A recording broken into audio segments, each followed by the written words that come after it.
up, mi gente? It's Almega, the CEO of Comic Crusaders, with the new Comic Crusaders GeekFest special. That's right, kiddo.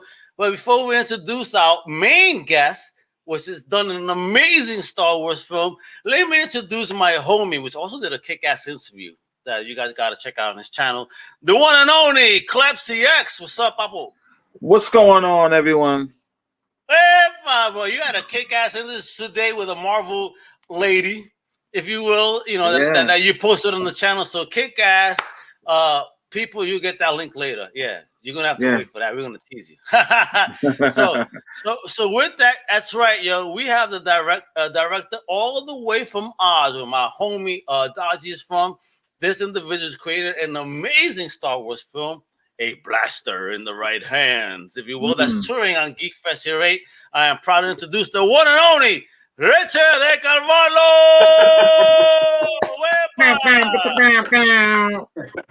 Thanks, guys. Thanks for having me on. No, man, thanks for coming on, and thank you for creating such a kick-ass Star Wars film. Again, there's a couple of Star Wars films apparently in the GeekFest tour this year, but again, you're amongst those that are definitely feeding the fans with some awesome Star Wars goodness and an extended universe style. So a little bit about yourself, Richard. Obviously, I'm Almega with my homeboy Clep right here. So let us know a little bit about yourself. I already said you hail from Oz. Where in Oz are you from? And then I need an origin. How did this fandom even start? Thanks again, guys. So I hail from Sydney, so born and raised Sydney, Australia. And I've been a filmmaker for about, I think dedicated for about 5 years. Okay. Both my wife and I, we started up Lunacraft Productions, and it's sort of just this kind of little indie, production company where we, got together and sort of just create an umbrella for local talent, people that we collaborate with, and we're all kind of, genre filmmakers, and we've got, highly ambitious kind of dreams and ideas to do. And I guess with A Blaster in the Right Hands, it was always this one kind of, fan story, fan fiction that, I wrote years ago, and I always kind of shelved, I've got all these kind of original ideas and scripts that I'm developing with my team. But every time I pitched, my Star Wars kind of script, people would just light up and go, "Oh man, you got to make that. You got to do it." And I was just like, "Oh, really? Do you think so? I don't know." And this is the thing. It's what I set out to achieve with the film was a space western, and this was before The Mandalorian. But obviously, I don't have any of that kind of Disney cash, Yeah. So these things, when you set out to do anything, especially genre, right? I mean, horror is great because it's cheap and easy. Blood is cheap, and it's great. But when you kind of go into science fiction, it really relies on the writing and your hook. And then when you set out to kind of do something on, in the sandbox that is Star Wars, you've got to try and meet certain expectations. Everyone knows it's a fan film. Everyone knows you're doing it mostly volunteering, and it's all self-funded. But, when we kind of set out to kind of make it, we knew that we needed to try and do something that not only was within our wheelhouse and within our resources, but something that could feel canon. Something that could feel like the classic Star Wars story. Yeah. So that was it. And like I said, it was just always this one idea that I kind of pitched. But when I pitched the original idea that I had, we knew that we couldn't make it from a logistical point of view. Why was that? So because it was the way I pitched to it is, you guys know the Tom Cruise, Jamie Foxx film Collateral, Michael Mann? Of course. Yep. Okay, so I wrote, I mean, like as most kind of fan, fiction starts, it's usually when you're in high school with your friends and you just kind of pitch and go, "Oh man, wouldn't it be cool this happened and that. And you get that excitement. I just sat there and actually wrote and storyboarded and illustrated the thing. And then Collateral came out, and I was like, "Oh my God, that scene! That's it. That's the movie." And it was at the end when they're at that nightclub, and shit hits the fan, and everyone's screaming in the nightclub, and you got Tom Cruise going all John Wick. Now you'd compare it to John Wick, right? That was the idea that I had with Boba Fett, where a deal would just go south, and he'd have to fight his way out of this club, right? So he's just this lone gunman, very Western, and playing on that kind of scenario. Now, looking at that from an indie point of view, it's like, right, how are we going to get the right looking club? I don't want to rely on green screen or anything like that. We got to fill the cantina with like extras. So maybe we could rely on cosplayers, but there are so many ways that we thought about how to kind of do it. But the ambition and the scope was so big, even for just this little thing, that I felt like if we were going to do something and we want to do something, how about a bit of a prequel, right? Okay. So something like a bit of a prologue to get to that scenario, and something that I thought would be more achievable and still keeping within that kind of, Western tropes of doing a Western sci-fi. Let me tell you, you can ask Clep, because I was like, yo, homie reminds me of Clint right here. Those old Clint Eastwood films, yo. I kept calling him Clint the Shoker the whole time. But that was it. So I grew up heavily on like spaghetti Westerns. And like your Sergio Leone, your Peckinpah, legends, bro. Yeah. So then I was just like, well, let's try and do like a good, the bad, and the ugly, right? But I read it right, bro. Yeah, without it being like a parody or a direct like kind of like a homage, but not like we're copying it verbatim. Definitely not. You had your own good, bad, and the ugly within it, which is on a very sci-fi film. Exactly.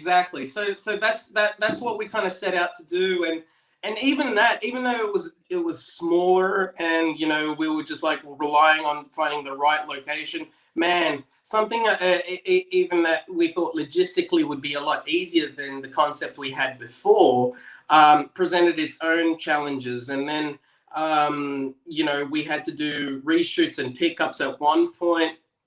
And then we had the Australian bushfires. Wait a minute. Wait, you telling me you were filming this during that time?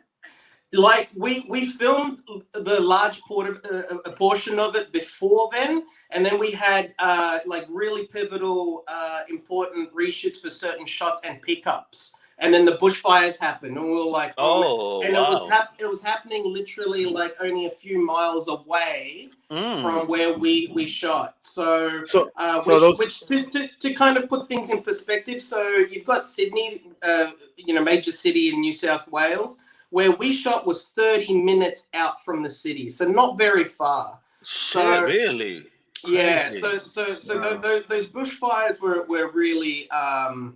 Were really scary, and all of us were affected. Fortunately, where we shot, which was private property for a lovely man, his name's Peter Ray, who had all this rural kind of farmland. Nice. And, shout out to Peter, yo, wherepa. Yeah, seriously, one of the nicest kind of salt of the earth kind of guys. You know what I mean? And like the fact that we actually, when Carol and myself were scouting a location to shoot, and knowing logistically we can't go very far, because I really wanted to shoot this thing in Broken Hill, which was where Mad Max was shot, because I'm a huge Mad Max fan. Me too, bro. But that is like ages away, and we think logistically, right? Okay, we got to put up our actors and travel and equipment and all those things, and we just couldn't afford it. We just couldn't do it.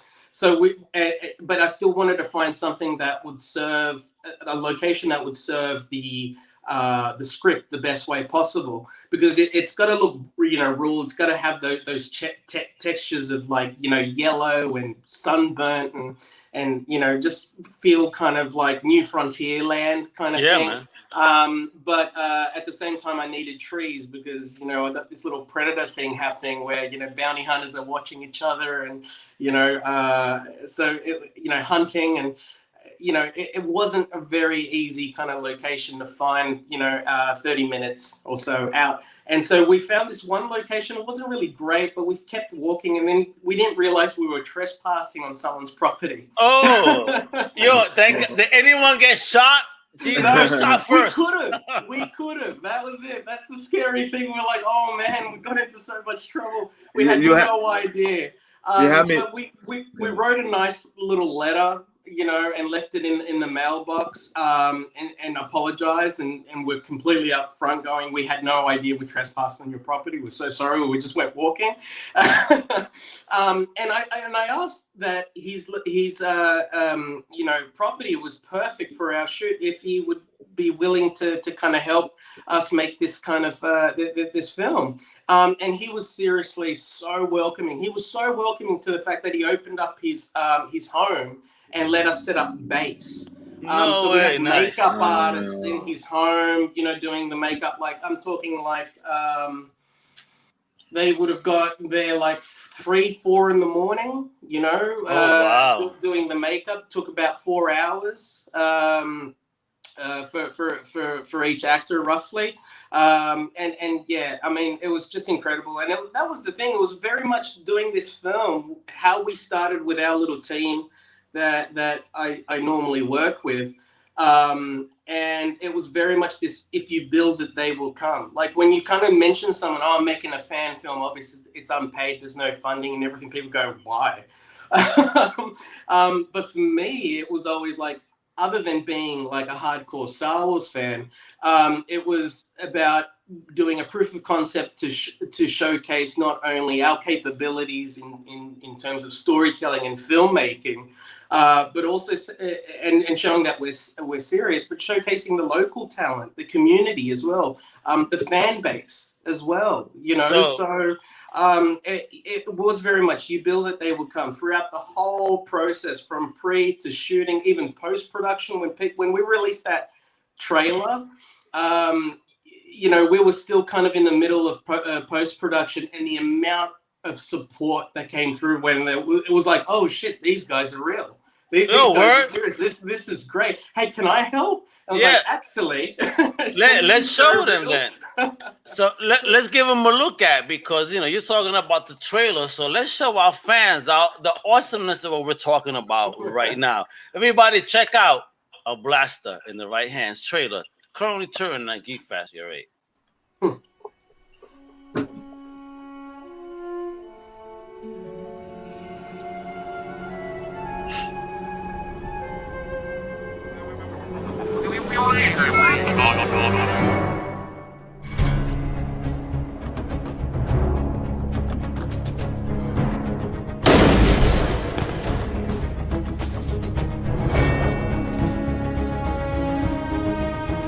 Just so happens I sent out a distress beacon before we got shut down. And if whatever shut us down finds us before help arrives, what then?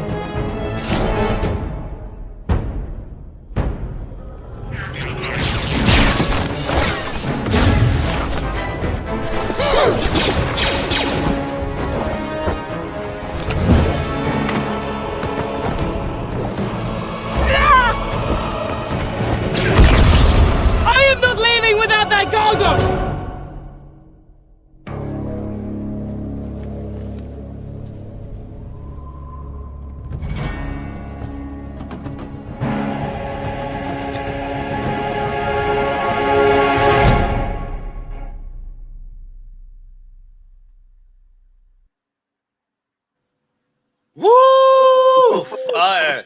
Then that looks sexy. Holy shit. Great job on that. So, yo, Clep, let me leave the floor to you for the first question here now. You saw the trailer, you saw the film. What's your first question about even the process, the film? I love this kind of like thing. Like, the Geek Fest and the way that it allows, real geeks like us, yourself, to really put these things together. And the passion is there, man. Like, you can see it. How long was the shoot, and how hard was the shoot?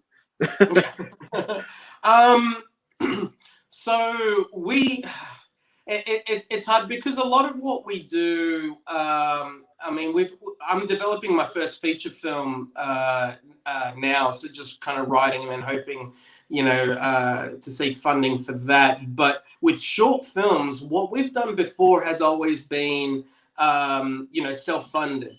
And because of that, we've got such amazing collaborators and support, but the time is limited. So it all comes down to logistically how you schedule and being really precise, knowing that you're going in, you've got your shot list, you've got your storyboards, but you've also got to be prepared to kind of throw that out the window when you're on set.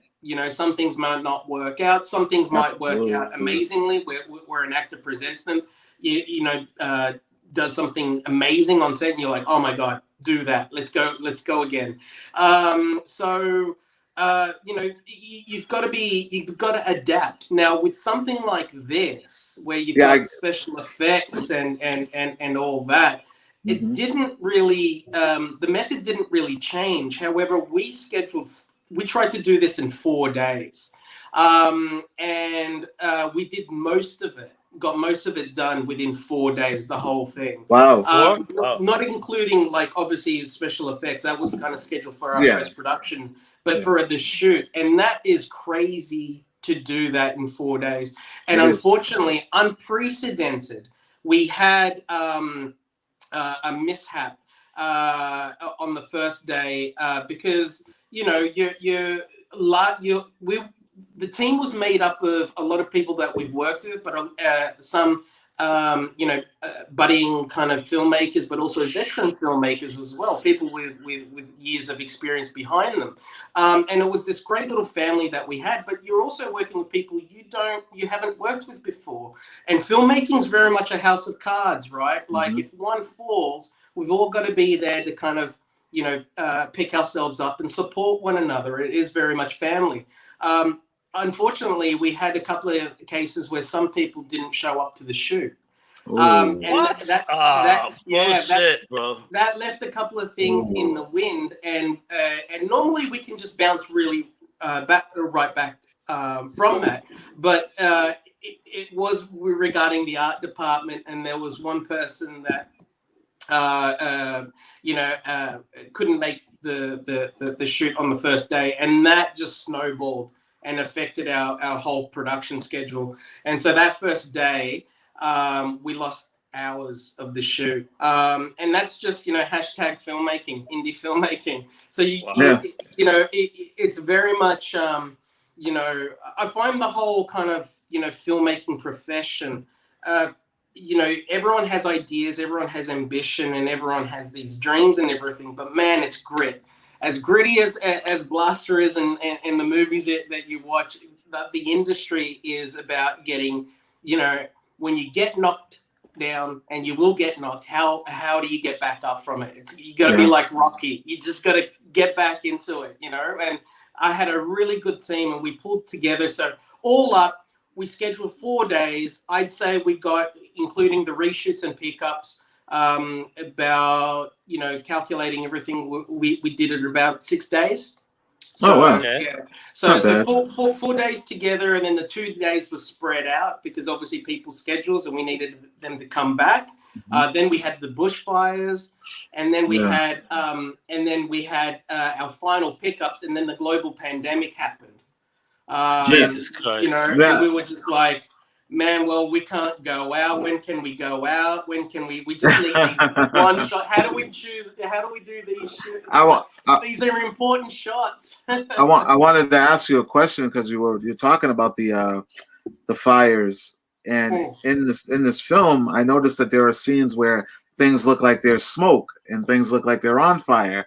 Was there any like confusion, or was this a different time? No. That's all courtesy of our VFX supervisor and artist Ryan Stubbs. He's amazing. So at one point we had too much smoke. I was like, dude, you gotta dial that back. Yeah, you know, it's a bit sensitive. Too real. Yeah, too real, too close soon. to home. Too real, too soon, right? Yeah. How many cameras did you guys use? Just the one. We shot one.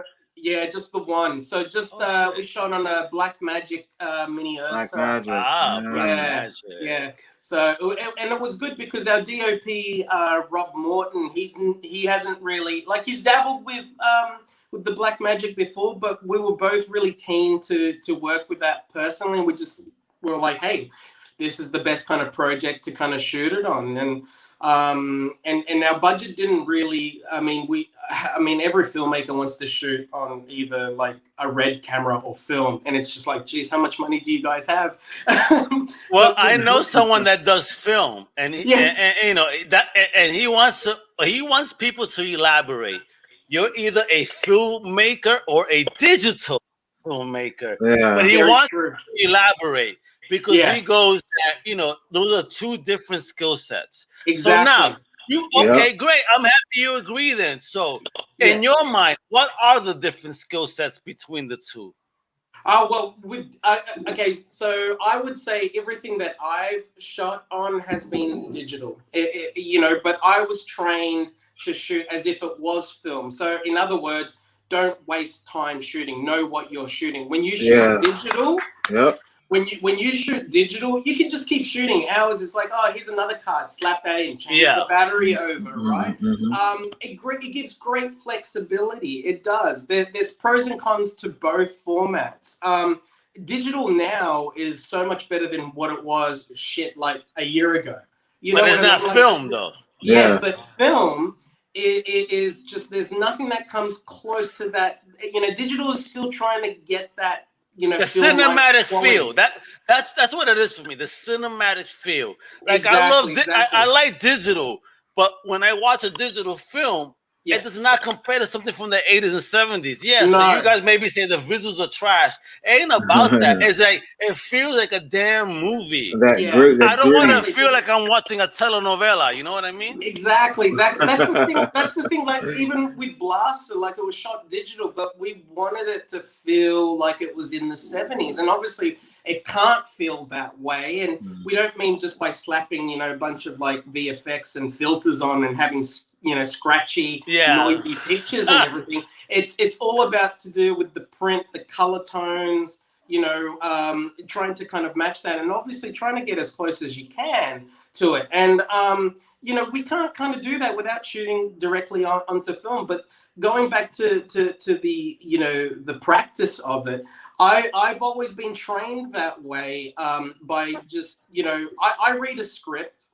And if I can't visualize it, if I can't see it, and I mean see it clearly, like I mean in cuts and runtime and everything, it means that it's probably not for me, you know, or it's probably not a good script. But I get really excited, and I'm like, oh man, yeah, I can see this, and I get to shot listing and storyboarding for something like this. I've never done this before on anything I've made, but I storyboarded it, the whole film from beginning to end, because of just the visuals, because of the knowing, you know, the tight kind of schedule that we had to do. You know, I like getting to set and giving my actors, you know, the room to move and experiment. And I mean, look at this. This is gorgeous. Yeah, there just wasn't that much time for it, but we needed to nail all these shots. And yeah, that's Kirsty McKenzie, who played Cyric, and she was just amazing, as well as Ben Hamilton, who played Jakar. I mean, yeah. Now, how long? I'm sorry. I was gonna ask about makeup. Like, how long were those props per person? Yeah, Ben, who plays the Twi'lek, with the head tails, he was much easier. He had the brow face. You know, his skin tone was darker, more kind of this orange, sunburnt. Oh, so you painted him like Donald Trump, and that was it? A bit of inspiration. No, Ben's character Jakar's like pretty much, he's the anti-hero. He's someone you can sympathize and get behind, even though he's done some. He felt like Clint to me. This is the dude that felt like Clint to me. That was Clint right here. Yeah, he got the squint really well. I mean, it helps. Yeah, that's what I'm saying, son. It helps when he's always got the sun beating down on his eyes, and he has to squint, but it worked. So the Mr. Magoo of the Star Wars universe. But yeah, I think with Ben it was roughly about 2 hours in the makeup chair. But Kirsty with the blue, the scarification that we decided to do, and the blue as well, because the makeup process. We originally had a makeup artist that we normally worked with, but she couldn't commit to the project, which was heartbreaking and a real shame. But amazingly, and we're in pre-production. We're like, oh my god, we're shooting in X amount of weeks. In X amount of months, we'll be shooting this, and we don't have our makeup down. And amazingly, we had support from local heroes of ours, Odd Studio, who worked on Mad Max Fury Road. Before they were Odd Studio, they worked on the prequels when they were shot in Sydney, the Star Wars prequels. And when they kind of reached out to help us out, that was a dream come true. And going to their workshop and seeing my kind of concept art and illustrations, and they're taking that, and even their feedback, loving it and evolving that. That was a dream come true. So look at this imagery, my brother. This is fucking amazing, bro. I love it. I love it. That's the one thing that Klepp and I kept talking about. It was when it came to the effects. I mean, you and your team did an amazing job.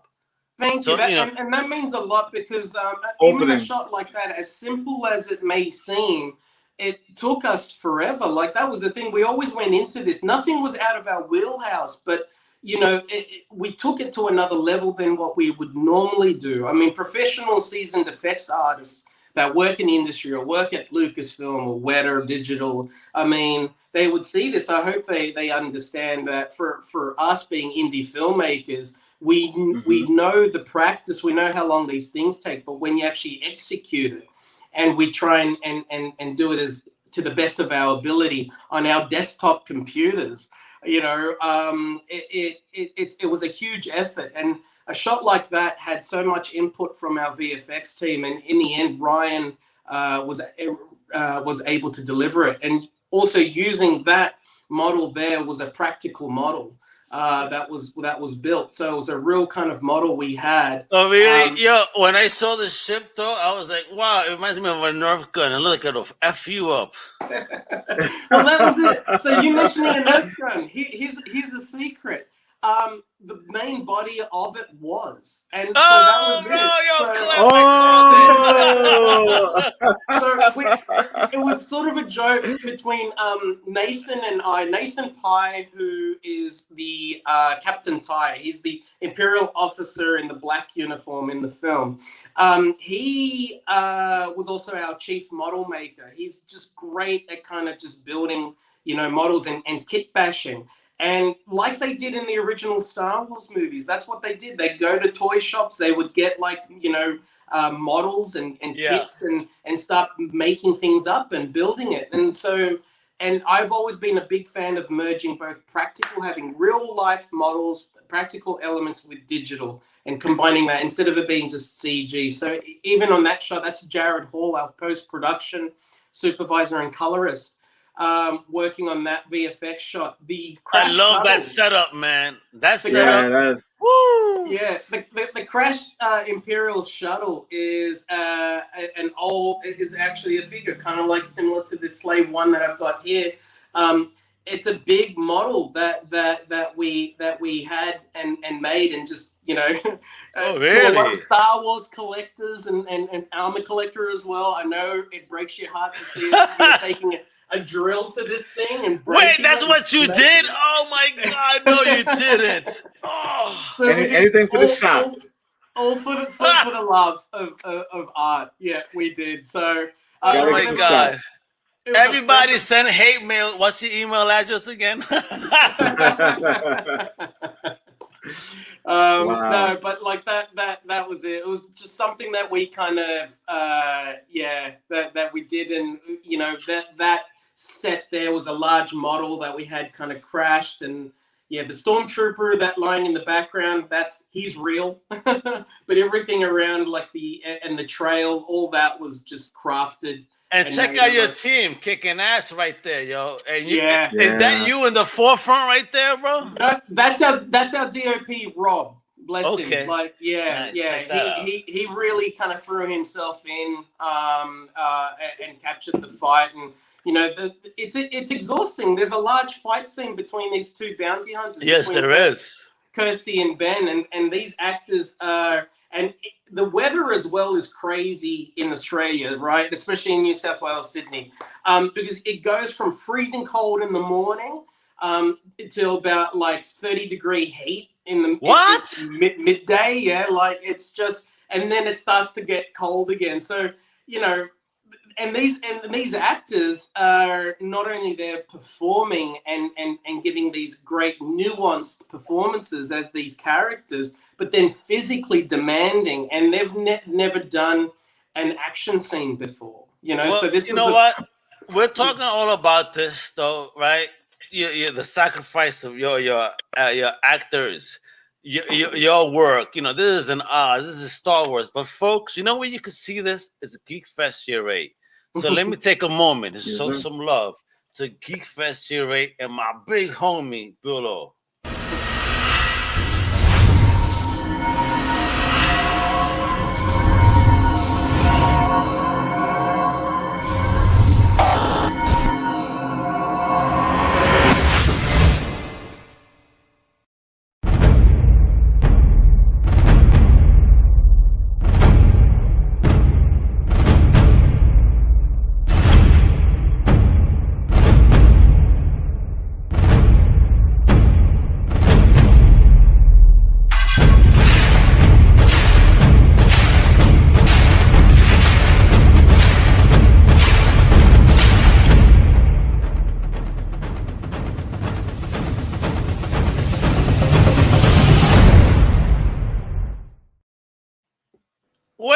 Now you know where you can see this awesome film at.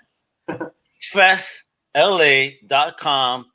They're on tour. Make sure to check out when he's going to be up, because guys, you got to vote like for your favorite. So you know, big homie is up. Some really good stuff. Yeah, man. Some really good stuff. There's just too much good stuff. But you know what? I'm only talking to. So this is what I love. It's Clip and Omega. Ahí estamos. Anyway, with that. All right, so make sure to visit the site so you can know where you can actually check out the film. So before we even close up the show, because, you know, I'm going into overdrive with you, but this has been fun, bro, because you were talking. I love people with your energy. You're passionate about the point, bro. I love your energy because it really shows how much you care about the project and your team and the brand. You're awesome, Richard, bro. I'm really happy to have you. I love people like you, man. You like me and Kleps energy. You're like, yeah, check my shit out, yo. This is I love it. All right, so I want people to know is like, when you built this team, where did you find the team? Well, were they your friends? Did you have to actually search for them? I mean, what's the process on that? I'm building a team to create such a cool short film. I think the most important thing when you kind of are filmmaking is kind of finding your tribe. You know, like it's almost cliche to say, but it's very much finding your family. And you know, you win some, you lose some. But with our experience, I got really lucky. I was the art director of Filmic Magazine, a national movie publication here in Australia, and then I quit to pursue filmmaking because it's what I always wanted to do. So you dropped this magazine title to pursue your passion. Bro, salute to you. Wow. Yeah, thank you, guys. Yeah. So I studied at AFTRS, which was a film school, and that's where I met a lot of, you know, amazing young talented filmmakers. And that I'm so, privileged and grateful to call as friends. And since then, we've just been working and collaborating on each other's shorts, giving advice, and the support has always been there. And that was just it. I just, both Carol and myself, I mean, I'm supported by my producer, Carol, who's also my wife, so when you've got that kind of like, so she has a vested interest in making sure your ass succeeds. That's what it is. Exactly. Yeah, exactly. She says that. She's like, I need to get paid now, like, I love you, baby, but let's get them checks. And look at that camera he's sporting there. Look at that monster. Beautiful, man. Bro. It's good. Bro, you know how I get when I see tech, man. You know how I get. That's what I'm saying, bro. And listen, Richard, before we came on the podcast, I said, yo, Clep, wear a diaper before I show you that picture, because he's all about the tech. Look at this camera, man. Yo. Yeah, that's the Mini Ursa. Yeah, that was the only camera we shot with. Yeah, so, and that was Rob putting it on my shoulder and taking a snap. I was like, dude, you should be holding this. I was just behind you the whole time, But yeah, bless him. Like, but that's gorgeous. The camera. Yeah, beautiful camera. Yeah. You can do some damage with that. Look at that map box. Right, is this your first film, Richard? Have you worked on other things before? Let us know, man, so we could check out your past work if this isn't your first point. This is probably Star Wars aside, right? If you just take the Star Wars out of this the whole thing, this is kind of like what I like to do, this kind of storytelling, this kind of genre storytelling. But this isn't my first kind of rodeo. This is, I think, my fourth short film. Fourth. Oh, wow.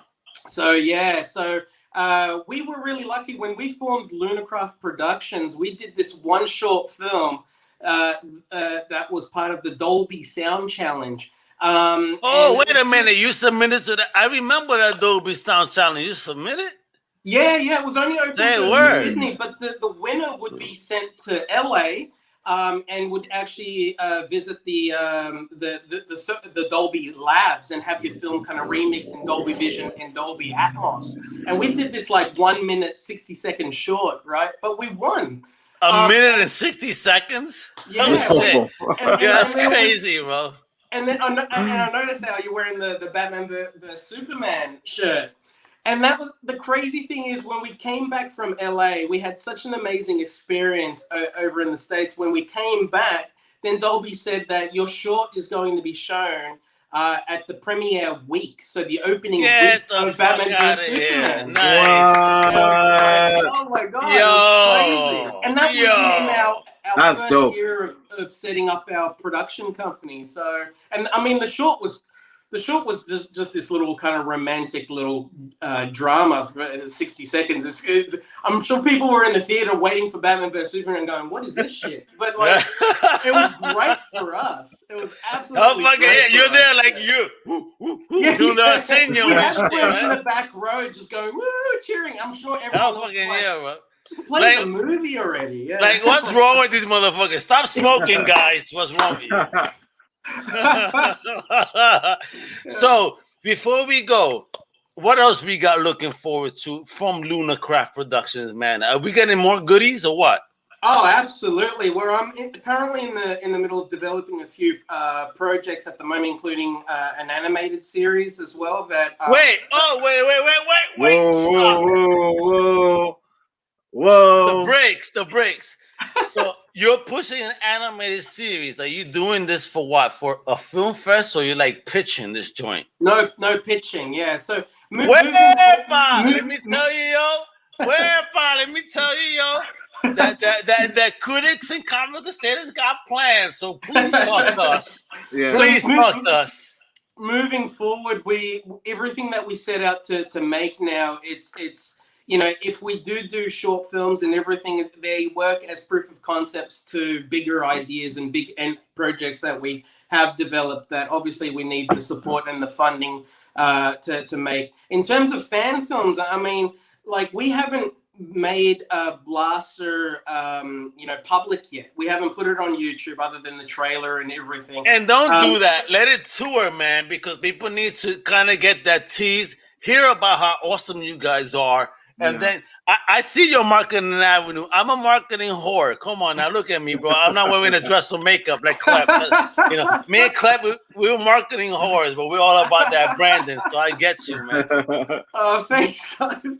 Well, that's the thing. We wanted to obviously, like back in the day, we wanted to have the film made and release it before Mandalorian kind of hit on Disney Plus. Yeah. And it wasn't finished by then. We were so close, but it didn't. As I mentioned, the obstacles we had to overcome. But everything happens for a reason. That's the thing. When people get defeated when they're making something, go, and they give up. Don't give up. Push on, make it, and Facts. It's not all about you. It's a collaboration at the end of the day. It's Facts. team. So get it made. And that's what we did. We never gave up. We just kept pushing. We hit every speed bump. But I tell you what, man, like when we finished this thing and we started submitting into festivals, I've never received so much support and so much kind of praise from festivals. I mean, really look, nice, I'm beautiful. talking with you guys on here for something We I'm see really it, though. about. The seriousness. The background picture, guys, shows like multiple film fest stuff. So, Yeah. I mean, not just with GeekFest Yr 8, because GeekFest Yr 8 is awesome. And now our fellow nerds are going to get to enjoy what you've done. But how has been the film fest journey for you, just in general?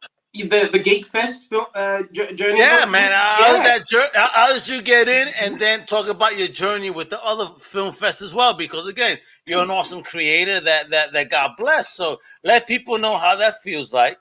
When we made this, like the thing is that I see a lot with especially with independent filmmakers is that they put a lot of focus obviously into the craft and making the thing, but they don't really think too much about marketing and putting it out there. Man, like the train does not stop. You've got to keep pushing. You don't have money to get a graphic designer, a marketer, or a company, an agency promoting you. You've got to do it, right? So that's just it. So you got to kind of keep pushing it. Get your friends and family, get your communities out there.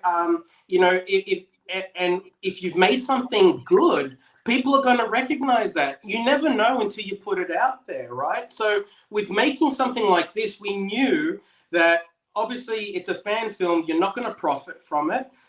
You're doing this to showcase your work, your talents, your passion for not only filmmaking, but the love of the brand, in this case, Star Wars, right? And so you want to make sure that you do right by your fellow fan community as well. And we always set out, no matter what we do, we've got like a list of film festivals we'd like to kind of hit, right? GeekFest being one of them. Yeah.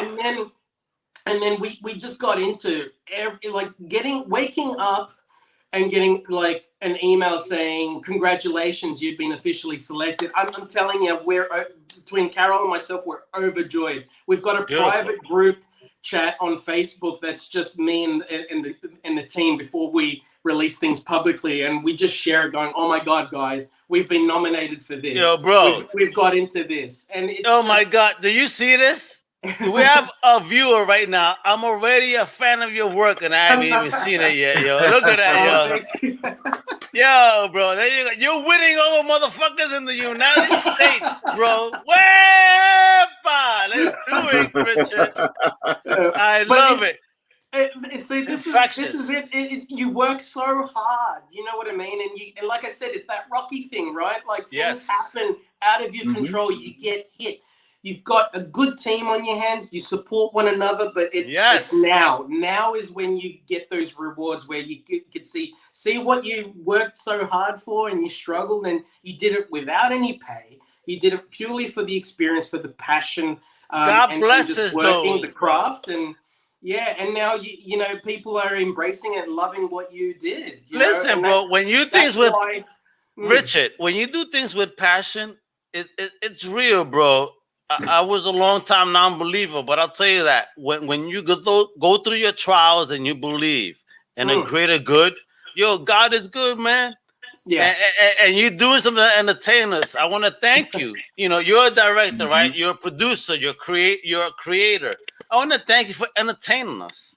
You know what I mean? Let me give you your roses while you're here. So many people die without getting their roses. But the fact is that you're a creator. I want to thank you for taking the time to want to entertain us, to create things and share and your fandom. You know what I mean? That we all share. Right? To be honest, I know Klep is a much more hardcore Star Wars guy than I am. It took Rogue One to convince me. And then when Mandalorian came on, I became, that's it. That even my wife was like, I thought you didn't like this. I was like, shut up. Yeah. Rogue One was a spiritual awakening. I tell you, man. Like when that broke up until before Rogue One, I watched Dark Knight like 5 times. That's like 4 times. That was the most I've ever seen a movie in the theaters. Was Dark Knight. Wow, and then Rogue One came out. I think I saw that like 6 times. It was like crazy. Like I just like this was like what I've always wanted to kind of see that I never knew I wanted to see. The only person that could equate that energy of yours is Klep, because this homie right here will watch things over and over. Like, yo, wait a minute, I need more detail. Wait a minute. I think I saw Endgame 11 times. And God damn, yo, bro. Infinity War probably 12 or so. I know I saw it more than 10. Yeah. But I would go. Yeah, because I would go with like different people all the time. I would be putting. I never saw it before. Don't worry about it. He lied to all of his friends, bro. The first Avengers I saw it 5 times. The first Avengers. Yeah. God damn, 5, bro. If I spent that much money in the movie theater, my wife would cut my balls off. You'll be having an empanada called the Mega Empanada. Because my balls in that shit. Listen, when it's good, man. When it's good, it's good. You know. So with that, folks, you know, we had a great time. I don't want to take too much more time because I actually got a meeting to attend. But with that, check it out. Check out Lunacraft Productions at lunacraftproductions.com. Go to Facebook. Lunacraft Productions, all one word, kiddos. All right, make it easy for you guys. All right. Not just that, on Facebook and Instagram. If you want to know about the film, check out Star Wars Blaster Film. All right, give them a follow. Stay tuned. I'm about to go follow now. Yeah, man. And of course, if you want to watch the film, stay tuned to GeekFestYR.com. My homie below. The next events that are coming up is next month in May. It's going to be fire. Make sure to vote for Big Homie right here because this is a really fun film. Again, I was never the biggest Star Wars film fan. I admit that shit. But now I will admit my erroneous errors in life as a fan and say, yeah, I've been missing out. This has been great. Thank you so much, Richard, for hanging out. Yo, Klep. You did an awesome interview, right? That got posted on your channel today. Yeah, who's that with? Let my homies know. Listen, we're going to check out this awesome interview. First and foremost, I got to give a shout out to Respect Our Hustle brand, because without her, I probably wouldn't have even got this right away, like how I got it. But I had the opportunity to speak into one of Marvel's, most creatives, Lorraine Sink, who is a leading lady of Marvel. Yeah, she's a creator and head writer of the Marvel series Earth's Mightiest Show on YouTube. For any of you who've ever seen it, she was dropping gems, man, on how to navigate yourself through this industry and where she came from and where she's at now. It was a beautiful talk, man. Beautiful talk. And so the biggest important is right here, folks. Go right there. All right. You see it right there on the screen. Or you guys can go to Respect Our Hustle as well. Actually, definitely Respect Our Hustle. Shout out to Kristen. She the boss of that joint right there. I had the pleasure of working with her not too long ago on one of her podcasts. That was great. So there we go. So Richard, man, again, right? I showed off the right joints. You did an amazing film. You have a great team. You're touring on GeekFest Yr, and you've been an amazing guest. So before we go, I gotta ask: is that the mask that was used in the film? Is that the helmet? No. This was a gift after we finished Blast. So this is the Hasbro replica. Okay, the Black the Series replica. one. Okay, yeah, but that is seen in Blaster. So that's the model there. Yeah. Nice. Check that out. So make sure to follow by Make Homie right here. Everybody, please. And make sure to vote when it comes up. So Instagram, Facebook, Star Wars Blaster Film. Check out the website, Ludicraft Productions, and also on Facebook. And of course, GeekFest Yr. And of course, wait a minute. I gotta show it off. I'm sorry, I gotta scroll like a mother. I got too much stuff here. And of course, check out my big homie right here, Clep CX, with the awesome interviews on his channel. He's kicking ass every week with amazing content. So please make sure to check it out. Yo, like, if you're fans of TV and film, that's the homie to go to right there. All right, no one else. Fuck everybody else. You know what else? I'm gonna have a first reaction of Jupiter's Legacy real soon. Oh shit! Already have it.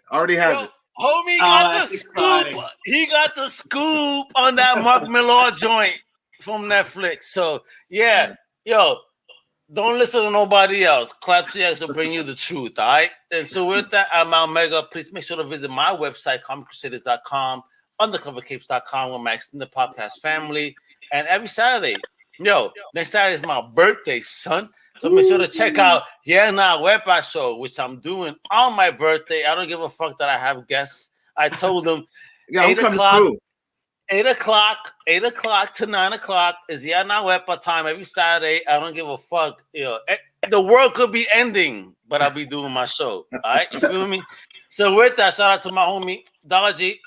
Clep, thank you for joining me today. And Richard, God bless, bro. You keep on your journey. And when you do your next joint, I need you back on here so we could talk about it. I love your energy, man. I love it. Man, happy. Anytime. And happy birthday, man. Yo, why are people from Oz just so awesome? I know. Well, actually, I'm sorry. Let me respect my homie. Yeah, nah. You better check out that movie. Hasta la próxima, mi gente. Más mega para que tú sepas. Hasta la próxima.